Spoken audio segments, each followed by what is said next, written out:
Dear students अस्सलाम वालेकुम। तो आज हम स्टार्ट करने जा रहे हैं हमारा लेक्चर नंबर 4 जो कि है सोर्सेज ऑफ कार्बोहाइड्रेट्स के बारे में।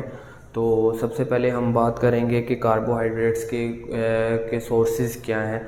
तो जब हम बात करते हैं कार्बोहाइड्रेट के सोर्सेज के बारे में तो सबसे पहले जो हमारे पास सोर्स आता है वो आता है वेजिटेबल्स। अब वेजिटेबल्स के अंदर कौन सी ऐसी वेजिटेबल्स हैं जो कि रिच सोर्स ऑफ कार्बोहाइड्रेट्स हैं, उनमें हमारे पास आ जाती है कैरेट और पोटैटोज़। कैरेट्स मींस गाजर वगैरह और पोटैटोज़ मींस आलू जो हमारे होते हैं, जो कि हैं हमारा रिच सोर्स ऑफ कार्बोहाइड्रेट्स। और उसके बाद हम बात करते हैं लेग्यूम्स की, जो कि हमारी दालें वगैरह हैं, ये जो कि है रिच सोर्स ऑफ कार्बोहाइड्रेट्स हैं।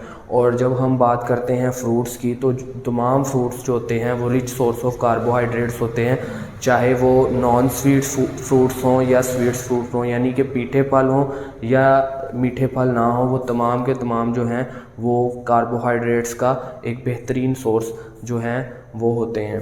उसके बाद हम बात करते हैं जब कि कार्बोहाइड्रेट्स जो है वो सेकंड मोस्ट अकरिंग सब्सटेंस है।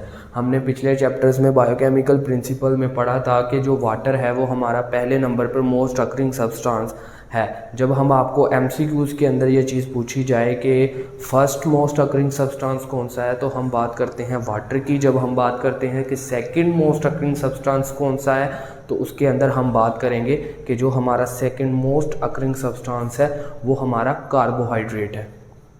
उसके बाद जब बेटा हम बात करते हैं कि कार्बोहाइड्रेट्स जो होते हैं, जो हमारे प्लांट की सेल वॉल होती है उसका जो मेजर पार्ट होता है वो कार्बोहाइड्रेट से मिलके बना होता है। तो अब वो जो मेजर पार्ट होता है, जब आप एक ड्राई प्लांट होता है, जब ड्राई प्लांट का वेट किया जाता है तो उसमें जो 50 to 80% जो वेट होता है वो सेलुलोज का होता है। और सेलुलोज जो है बेसिकली कार्बोहाइड्रेट है। तो हम कह सकते हैं कि जो प्लांट का सेल वॉल है वो बेसिकली कार्बोहाइड्रेट से मिलके बनी होती है। तो उसके बाद हम कहते हैं कि जी कार्बोहाइड्रेट्स जो है वो हमें एनर्जी भी सप्लाई करते हैं।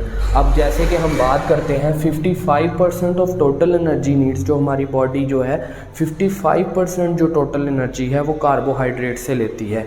तो इसकी हम बात ऐसे कर सकते हैं कि अगर 1 ग्राम कार्बोहाइड्रेट हो हमारे पास, अगर 1 ग्राम कार्बोहाइड्रेट हो तो ये हमें 4 कैलोरीज जो हैं वो प्रोवाइड करती है एनर्जी की। तो अब बेटा जो बात जब हम करते हैं कि जो कार्बोहाइड्रेट्स हैं वो हमारे पास बनते कैसे हैं, तो हमारे पास एनर्जी आती कैसे है, तो ये हमारे पास एक शुगर मॉलिक्यूल है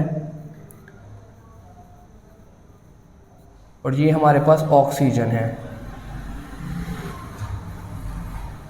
बेटा जब ये इसकी ऑक्सीडेशन होती है, जब इसमें ऑक्सीडाइज होता है जब हमारा मॉलिक्यूल, तो हमारे पास 3 तरह के जो है मॉलिक्यूल बनते हैं। एक हमारे पास कार्बोहाइड्रेट आती है, कार्बन डाइऑक्साइड आती है, और सेकंड जो है हमारे पास वाटर मॉलिक्यूल आता है, और थर्ड नंबर पे हमारे पास आती है एनर्जी। तो ये हमारे पास जो शुगर मॉलिक्यूल है, ये शुगर मॉलिक्यूल हमारे पास कैसे आया कि जब कार्बन डाइऑक्साइड ने वाटर के साथ रिएक्ट किया in the presence of light, यानी फोटोसिंथेसिस का जो प्रोसेस हुआ, तो उसके रिज़ल्ट में हमारे पास ऑक्सीजन और जो हमारे पास है 6 ऑक्सीजन मॉलिक्यूल्स बने थे। तो वो जो शुगर मॉलिक्यूल्स थे वो हमारे पास शुगर मॉलिक्यूल्स ने ऑक्सीजन के साथ रिएक्ट किया और हमारे पास कार्बन डाइऑक्साइड, वाटर और एनर्जी मॉलिक्यूल आए। तो जो हमारी डेली एनर्जी जो हमारी बॉडी को डेली रिक्वायर होती है उसका जो 55% है वो हमारी बॉडी जो है वो कार्बोहाइड्रेट्स के थ्रू लेती है। तो उसके बाद बेटा हम बात करते हैं कि जो कार्बोहाइड्रेट्स हमारी बॉडी को एनर्जी सप्लाई कैसे करते हैं, कि ऐसा ही ये बॉडी के अंदर इस यूज़ हो जाते हैं या इसका कोई स्पेसिफिक जो है वो मैकेनिज़्म है। बेटा हमने जब टाइप्स ऑफ कार्बोहाइड्रेट्स की बात की थी तो हमने कहा था कि हमारे पास मोनोसैकेराइड्स होते हैं, पॉलीसैकेराइड्स होते हैं और डाइसैकेराइड्स होते हैं। अब जो मोनोसैकेराइड्स होते हैं हमने उनको कहा कि वो हमारे पास सिंपल शुगर होती है। अब जो सिंपल शुगर होती है ना बेटा, जो मोनोसैकेराइड्स हैं, इनको किसी किस्म की ब्रेकडाउन की या इसको हाइड्रोलाइज होने की कोई ज़रूरत नहीं होती। ये ऐसा चीज़ जो है हमारी स्मॉल इंटेस्टाइन के अंदर जाती है और वहाँ से जो एब्जॉर्ब होके ये हमारी ब्लड स्ट्रीम के अंदर जो है वो शामिल हो जाती है। लेकिन जब हम बात करते हैं डाइसैकराइड्स और पॉलीसैकराइड्स के, यहाँ पर केस इतना सिंपल नहीं है।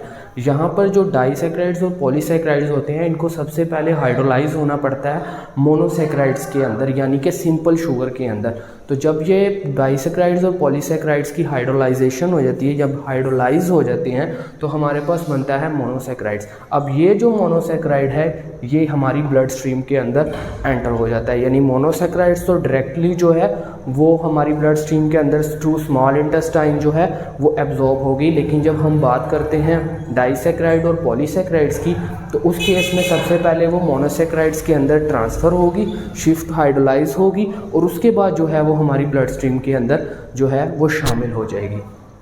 तो बेटा अब एक बहुत इंपॉर्टेंट पॉइंट है एमसीक्यूज़ के पॉइंट ऑफ व्यू से कि जो ग्लूकोज है वो हमारी बॉडी के अंदर स्टोर किस जगह पर होता है। तो जब हम इसकी बात करते हैं कि ग्लूकोज स्टोर किसके अंदर होता है, तो वो बेटा होता है हमारे लीवर और मसल्स के अंदर। तो वो जो लीवर और मसल्स के अंदर जो ग्लूकोज स्टोर होता है वो in the form of glycogen होता है। ग्लाइकोजन की फॉर्म में जो ग्लूकोज है वो हमारी बॉडी के अंदर के किन पार्ट्स के अंदर स्टोर होता है, वो लीवर और हमारे मसल्स के अंदर जो है वो स्टोर होता है। तो इस तरह जो हमारा जो बायोकेमिस्ट्री का कार्बोहाइड्रेट का चैप्टर था ये कंप्लीट होता है। तो इसके अंदर हमने बात की कि सोर्सेज ऑफ कार्बोहाइड्रेट्स कौन से हैं, प्लांट की सेल वॉल कितने परसेंट जो है उसके अंदर सेलुलोज होता है, उसके बाद हमने कहा कि जी कितनी परसेंट जो एनर्जी है वो हमारी कार्बोहाइड्रेट से आती है, और एनर्जी ऑक्सीडेशन का प्रोसेस हमने पढ़ा जिसको हम रेस्पिरेशन प्रोसेस भी कहते हैं।